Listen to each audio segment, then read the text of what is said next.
दोस्तों, एक लड़की की शादी होती है और वो अपने बहुत सारे सपने को जो वो बरसों से संजो करके अपने दिल में बसा के रखी थी, वो सारे सपनों को लेकर के अपने ससुराल आती है और मन ही मन बहुत ही ज्यादा खुश होती है कि उसके सारे सपने पूरे हो जाएंगे। दोस्तों, वो अपने ससुराल में जब पहुंचती है और सुहाग रात के दिन ही उसके साथ एक ऐसी घटना घटती है जिसे सुन करके आप सभी के भी होश उड़ने वाले हैं। दोस्तों, वो सुहाग रात की सेज पर बैठ करके अपने पति का इंतजार कर रही थी कि उसका पति आएगा और उसके साथ उसकी मुंह दिखाई की रस्म पूरी होगी और फिर वो अपने पति के साथ प्यार भरी रात गुजारेगी। लेकिन उसके साथ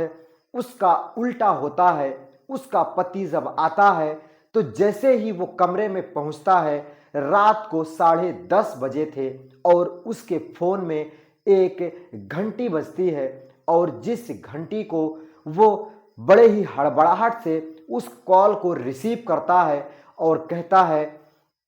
कि हाँ बोलो, क्या बात है। और उधर से जो लड़की बोल रही थी वो लगातार रोए जा रही थी और उस लड़के के बारे में सिर्फ इतना ही कह रही थी कि तुमने मुझे धोखा दे दिया है, तुम मेरा नाजायज फायदा उठाए हो, तुम बहुत ही धोखेबाज हो और तुम मुझसे शादी का वादा करके किसी दूसरी लड़की के साथ शादी कर लिए हो, मुझे सब पता चल चुका है। और इधर से ये लड़का उसका काफी ज्यादा मन लेने के लिए और उसे मनाने के लिए बार बार रिक्वेस्ट कर रहा था और बार बार सिर्फ इतना ही कह रहा था कि मैंने शादी किया है, ना कि उसके साथ जीवन बिताने का वादा किया है। मैं जैसे तब था वैसे अब रहूंगा, मैंने शादी किया है और मैं इस लड़की से साफ साफ कह देता हूं कि मैं किसी और का हूं, मेरी जो शादी हुई है वो मेरी मर्जी के खिलाफ हुआ है। दोस्तों, इतना सुनने के बाद वो जो नई नवेली दुल्हन सेज पर बैठ करके अपने सुहाग रात का इंतजार कर रही थी, उसका दिल टूट जाता है, उसके आंखों में आंसू भर जाते हैं और वो आगे क्या करने वाली है और उसके साथ आगे क्या होने वाला है, आइए विस्तार पूर्वक इस कहानी को शुरू से लेकर के अंत तक समझते हैं। तो दोस्तों, कहानी बहुत ही ज्यादा मजेदार है, तो इस कहानी को शुरू से लेकर के अंत तक जरूर देखिएगा, आपको बहुत ही ज्यादा आनंद आने वाला है। लेकिन कहानी में आगे बढ़ने से पहले आप लोगों से एक छोटा सा रिक्वेस्ट, इस वीडियो को लाइक करके चैनल को सब्सक्राइब कर लीजिए, जिससे मेरा हौसला, मेरा काफिला बढ़ता रहे और मैं आप तक अच्छा सा अच्छा वीडियो लेकर के आता रहूं। दोस्तों, ये बात है आज से 4 साल पहले, जब मोहन नाम का एक लड़का साक्षी नाम की एक लड़की के साथ प्यार के रिश्तों में बंध जाता है। यूं कह लो, वो अपनी कॉलेज के टाइम में ही एक साक्षी नाम लड़की से प्यार करने लगता है और साक्षी भी इस मोहन से बेइंतहा मोहब्बत करने लगती है। दोस्तों, दोनों जो थे एक दूसरे के बगैर उनका कोई दिन नहीं बीतता था, उनकी कोई रात नहीं जाती थी जब वो फोन पे बात ना करते हों। दोस्तों, दिन भर वो लोग कॉलेज में मिला करते थे और रात के टाइम में वो एक दूसरे के साथ फोन कॉल्स पर बिजी हो जाया करते थे। दोस्तों, ऐसे ही सिलसिला बढ़ता चला जाता है और 4 साल का लंबा समय एक दूसरे के रिलेशनशिप में बीत जाता है। दोस्तों, अब मोहन के जो घर वाले थे, मोहन की शादी वो एक लड़की देख करके तय कर देते हैं और मोहन को कानों कान इस बात की खबर तक नहीं होती है। दोस्तों, एक रोज उसके माता और पिता फोन करके मोहन को घर बुलाते हैं और कहते हैं कि बेटा, तुम्हारा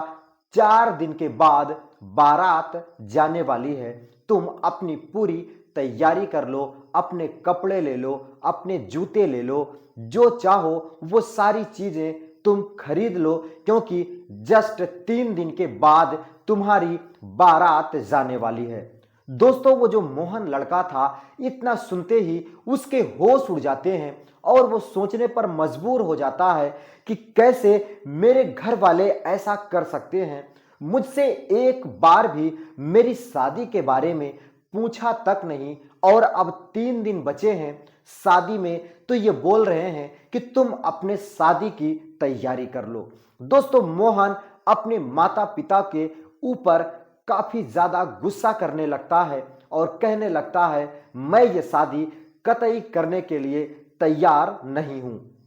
मैं शादी नहीं कर सकता क्योंकि मैं किसी दूसरी लड़की से प्यार करता हूं। दोस्तों, उसके जो माता पिता थे वो भी अपना वादा कर चुके थे, शादी तय हो चुकी थी, शादी का डेट पड़ चुका था, सारी तैयारियां हो चुकी थी। इसीलिए वो लोग भी मोहन को काफी ज्यादा दबाव डालते हैं और अंत में रिश्तेदारों के दबाव और माता पिता के दबाव में आकर के मोहन उस शादी को करने के लिए तैयार तो हो जाता है, लेकिन इतना जरूर बोल देता है कि मैं केवल शादी कर सकता हूं, ना कि उसके साथ पूरी जिंदगी बिताने के लिए तैयार हूं। दोस्तों, उसके माता पिता इस पर भी राजी हो जाते हैं और सोचते हैं कि जब दुल्हन घर आ ही जाएगी तो दोनों घुल मिल जाएंगे और एक साथ रहने लगेंगे। दोस्तों, मोहन की बारात जाती है, सारी तैयारियां, शादी संपन्न होती है और दुल्हन को लिवा करके मोहन घर आता है। दोस्तों, जब मोहन घर आता है तो वो बिल्कुल उदास उदास था, उसका चेहरा देखने लायक नहीं था, क्योंकि वो हमेशा एक ही टेंशन में उसका समय बीत रहा था। मैं जिस लड़की से प्यार करता हूं, अगर उसको इस बात की खबर हो जाएगी कि मैंने शादी कर लिया है तो उसके दिल पर क्या बीतेगी। बस इसी बात को लेकर के मोहन काफी चिंतित था और उधर मोहन की जो दुल्हन थी वो ढेर सारे सपने सजा करके मोहन का इंतजार कर रही थी। सुहाग रात की सेज पर बैठ करके अपनी आंखों से मोहन के रास्ते को निहार रही थी। दोस्तों, देर रात लगभग 10:30 बजे जब मोहन अपने बेडरूम के अंदर घुसता है तो वहां पर उसके फोन में घंटी बज जाती है और जैसे ही वो फोन रिसीव करता है, उधर से एक लड़की रोती हुई, चीखती हुई सिर्फ इतना ही बोल रही थी कि मोहन, तुम मुझे धोखा दे दिए हो, तुम मुझसे वादा करके शादी किसी और के साथ कर लिए हो। मुझे नहीं पता था कि तुम इतने बड़े धोखेबाज हो, तुम इतने बड़े चालबाज हो कि मुझसे वादा ही करते रह गए और शादी किसी दूसरी लड़की के साथ कर लिए हो। आज तो तुम्हारी सुहाग रात भी है और मुझे अभी पता चला जब मेरे एक दोस्त ने मुझे फोन करके तुम्हारी शादी के बारे में बताया। दोस्तों, मोहन लगातार अपनी जो उसकी प्यार थी, जो जिस लड़की से वो प्यार करता था, साक्षी को मना रहा था कि साक्षी, मैंने शादी किया है, अपनी मर्जी से नहीं किया है, अपने माता पिता के दबाव में आकर के मैंने ये शादी किया है। मैं उसके साथ जिंदगी बिल्कुल भी नहीं बिताने वाला हूं। मैंने सिर्फ शादी किया है, ना कि उसके साथ मुझे जीवन बिताना है। उनको जो करना हो इसके साथ करेंगे, मैं तो तुम्हारे साथ ही जिंदगी बिताऊंगा। दोस्तों, वो मना रहा था और उधर जो लड़की थी वो रो रही थी और फोन काट देती है और इधर जो दुल्हन बनकर के, मोहन की दुल्हन बनकर के उसका इंतजार कर रही थी, उसके दिल पर क्या बीत रही थी जब मोहन अपनी ही एक गर्लफ्रेंड को शादी के लिए राजी कर रहा था। दोस्तों, उसी लड़की के दिल पर आज पत्थर टूट पड़ा था, क्योंकि उसकी सुहाग रात के दिन ही उसको पता चल जाता है कि उसका जो पति है वो उसके साथ समय बिताने के लिए बिल्कुल भी तैयार नहीं है और वो किसी दूसरी लड़की के साथ जीने मरने की कस्में खा रहा है। दोस्तों, जो लड़की थी, जो दुल्हन थी, वो रोने लगती है। घूंघट के अंदर उसकी सिसकियां बाहर आने लगती है। दोस्तों, मोहन जो था वो चिल्लाने लगता है कि मैं तुम्हारी इन आंसुओं पे और तुम्हारे रोने की आवाज पर पिघलने वाला नहीं हूं, क्योंकि मैं किसी और से प्यार करता हूं और उसी के साथ मैं जिंदगी बिताने के लिए कस्में वादे कर चुका हूं। तुम्हारी शादी मेरी मर्जी के खिलाफ हुआ है, मेरे मम्मी पापा ने किया है, तो तुम उन्हीं से अपना सारा चीज पूरा करवा लेना। दोस्तों, इतना कह करके वो कहता है कि देखो, मेरे साथ कभी भी तुम पत्नी का रिश्ता नहीं निभा सकती। तुम अपने दायरे में रहना और मैं भी अपने दायरे में रहूंगा। दोस्तों, इतना कह करके वो एक तकिया फेंक देता है उस नई नवेली दुल्हन की तरफ और कहता है कि जाओ जाओ और फर्श पर लेट जाओ, क्योंकि ये बेड मेरा है और इस बेड पर मैं लेटूंगा। दोस्तों, वो जो नई नवेली दुल्हन थी, एक तकिए को लेकर के फर्श पर लेट जाती है, जो कि एक कारपेट बिछा होता है, और रात भर वो इसी ख्याल में, उसको नींद नहीं आ रही थी कि मेरा सारा सपना चकनाचूर हो गया। मैंने क्या सोच करके शादी की थी, कितनी खुश थी, लेकिन आज एक ही झटके में, एक ही पल में मेरा सारा सपना चकनाचूर हो गया। दोस्तों,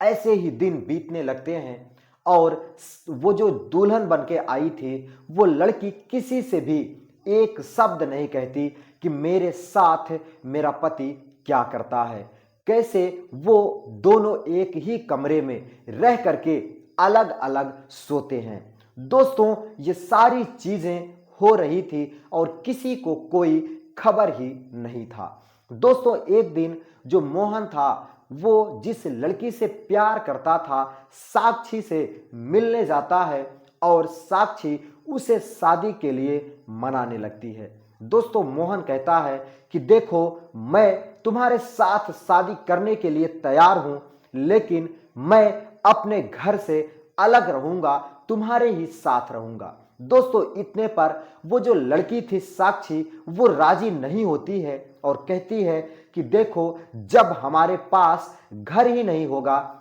हमारे पास कोई प्रॉपर्टी ही नहीं होगी, तो हम शादी करके कैसे जिंदगी बिताएंगे। दोस्तों, मोहन कहता है, अरे मैं हूं, तुम हो, कमा करके खाएंगे और खुशी खुशी अपनी जिंदगी बिताएंगे। दोस्तों, इस पर वो जो लड़की थी साक्षी, वो अपना पल्ला झाड़ लेती है और कहती है कि तुम्हें क्या लगता है कि मैं तुमसे प्यार करती हूं? नहीं मोहन, मैं तुमसे भी और तुम्हारे प्रॉपर्टी से भी प्यार करती हूं। तुम मेरे साथ शादी करो और हम चलेंगे, उसी घर में रहेंगे, सारे लोगों को घर से निकाल करके बाहर कर देंगे। दोस्तों, मोहन को उसके इरादे पर शक होने लगता है और वो उसको निगरानी करने लगता है कि आखिर मेरा जो प्यार है, मैं जिससे प्यार करता हूं, वो ऐसे कैसे कह सकता है कि मैं तुम्हारी प्रॉपर्टी से भी प्यार करती हूं। दोस्तों, वो छुप छुप कर उसकी बातें सुनने लगता है। दोस्तों, एक दिन जब वो अपने एक दोस्त से बात कर रही थी, तो वो साफ साफ शब्दों में बोल रही थी कि देखो, कैसे मैंने मोहन को अपने झूठे प्यार में फंसा लिया है और अब शादी कर लूंगी और उसकी सारी प्रॉपर्टी पर कुंडली मार करके अपना हक जमा लूंगी, और अंत में मैं मोहन को, उसके परिवार वालों को, उसके घर वालों को, सबको उस घर से बाहर निकाल करके फेंक दूंगी। फिर ये सारी प्रॉपर्टी मेरी हो जाएगी, यूं कह लो हम दोनों की हो जाएगी। दोस्तों, उधर से जो लड़का बात कर रहा था, वो हंसने लगता है, खिलखिलाने लगता है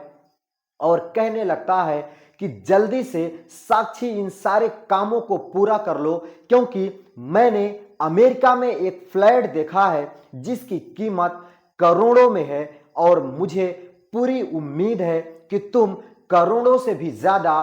प्रॉपर्टी उस मोहन की बेच करके जल्द से जल्द फ्लाइट पकड़ करके मेरे पास अमेरिका आ जाओगी। दोस्तों, जो साक्षी थी वो साफ साफ कहने लगती है कि बस कुछ ही महीनों का इंतजार करो, मैं बहुत ही जल्द तुम्हारे पास आने वाली हूं और सारी प्रॉपर्टी की जो कागज हैं वो ले करके उन्हें बेच करके सारे पैसे को अपने पास लाऊंगी और हम उस फ्लैट को लेंगे और एक साथ पूरी जिंदगी बिताएंगे। दोस्तों, जब मोहन अपनी उस लड़की की जिससे वो प्यार करता था ये बातें सुनता है तो उसके पैरों तले जमीन खिसक जाती है, उसके होश उड़ जाते हैं। दोस्तों, उस रात मोहन के आंखों से यूं कह लो खून की जगह, आंसू की जगह खून निकल रहा था, गुस्से से आग बबूला था। जी तो उसका चाहता था कि इसी वक्त वो साक्षी को गोली मार दे, लेकिन वो अपने ऊपर काबू करता है और दुखी मन से घर वापस आता है। दोस्तों, आज उसकी जो पत्नी थी जिससे उसकी शादी हुई थी वो नीचे फर्श पर कारपेट पर लेटी हुई थी और हल्की हल्की ठंड भी पड़ रही थी और लगभग 11 बजे की रात मोहन कमरे का दरवाजा खोलता है और कमरे को बंद करता है तो उस लाइट में आज पहली बार वो अपनी पत्नी की तरफ प्यार भरी निगाह से अपने आंखों को घुमाता है। दोस्तों, जब देखता है तो क्या सुंदर चेहरा था, कितनी सुंदर और कितनी सुशील थी उसकी पत्नी जिसे उसने कभी देखने की हिम्मत भी नहीं किया था, जिसे कभी उसे देखने की चाहत भी नहीं किया था। दोस्तों, वह उसे देखता है तो देखता रह जाता है और सारा गम भुला जाता है और वो उस बेड से नीचे उतरता है और उसी कारपेट पर वो भी लेट जाता है और बड़े ही प्यार से अपने हाथ को अपनी पत्नी के ऊपर सहलाने लगता है, उसके बालों को सहलाने लगता है और उसकी पत्नी की जब आंख खुलती है तो वो चौंक जाती है और उठ करके खड़ी हो जाती है और कहती है कि माफ करना, मुझे नींद आ गई थी। तो वो कहता है कि कोई बात नहीं, अब से तुम नीचे नहीं बल्कि बेड पर ही मेरे साथ सोया करोगी। दोस्तों, इतना सुनने के बाद उसकी जो पत्नी थी वो अचरज भरी निगाह से मोहन को देखने लगती है और कहने लगती है कि जैसी आपकी मर्जी। और फिर उस दिन उन दोनों की सुहाग रात की दिन समझ लो, क्योंकि आज उन दोनों का जो प्यार था एक दूसरे के प्रति उमड़ पड़ता है और दोनों एक दूसरे के साथ प्यार भरी बातें करते हैं और एक साथ रहने लगते हैं। दोस्तों, मोहन जो था वो साक्षी को कुछ भी नहीं कहता, सिर्फ उसके सारे नंबर, सारे कांटेक्ट उसके ब्लॉक कर देता है और दोबारा से उस लड़की से बात करने की कभी भी हिम्मत नहीं करता है। दोस्तों, आज वो लड़का और उसकी दुल्हन दोनों एक दूसरे के साथ बड़े ही खुश हैं और उसकी जो पत्नी है जिसके साथ उसकी शादी हुई है अब वो प्रेग्नेंट है और मां बनने वाली है। दोस्तों, कैसी लगी कहानी कमेंट करके जरूर बताना और वीडियो अच्छा लगा हो तो लाइक करना, चैनल को भी सब्सक्राइब करना। मैं मिलता हूं फिर किसी नई कहानी के साथ किसी नए वीडियो में, तब तक के लिए नमस्कार।